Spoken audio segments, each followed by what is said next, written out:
Welcome back, everybody. Crazy Pop here. Today we're going to be doing a review, which I'm not used to doing, and so bear with me. But the review is going to be on the 36-inch Blackstone griddle with the rear grease management system.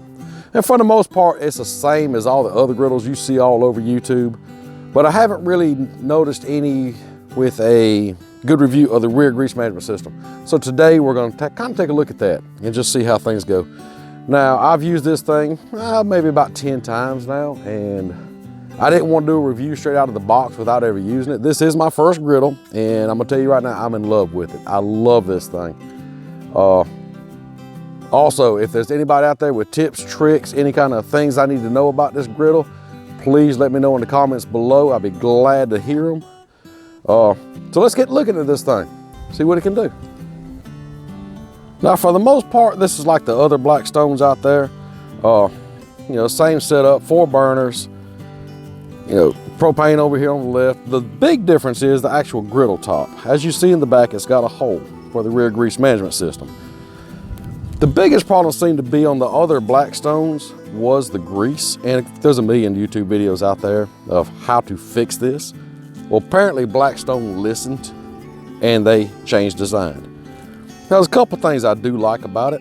One is there's actually a lip here at the front. Let's see if I can get around here and show you. So you got a lip now at the front instead of the trough.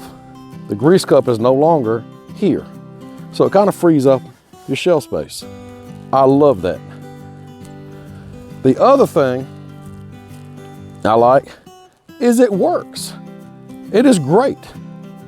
I'll have a little clip here, I'll show you here in a minute, of actual grease draining out of it, and you don't have to modify it. It works. The other thing I do like is now I don't have to scrape grease towards me.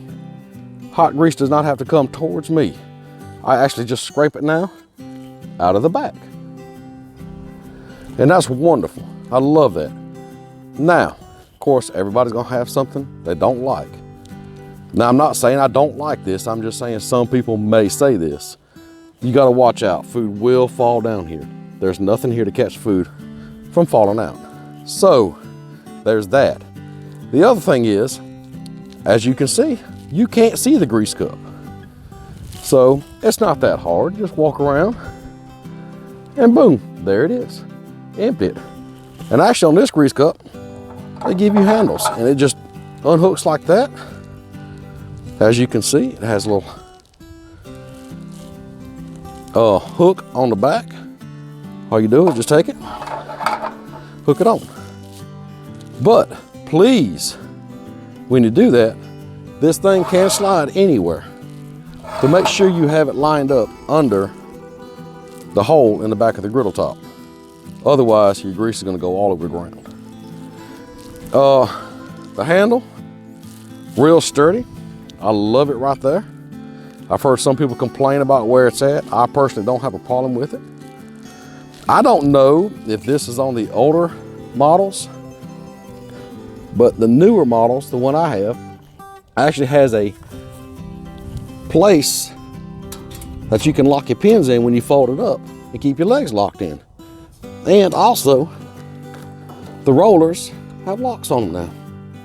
Where if you're on a hard surface, you can lock them down. Now, I don't know if that was on the older models, but it is on this one. For the most part, it's the same. This is just a quick review, mainly showing the rear grease trap. Like I said, I'll show a clip of that.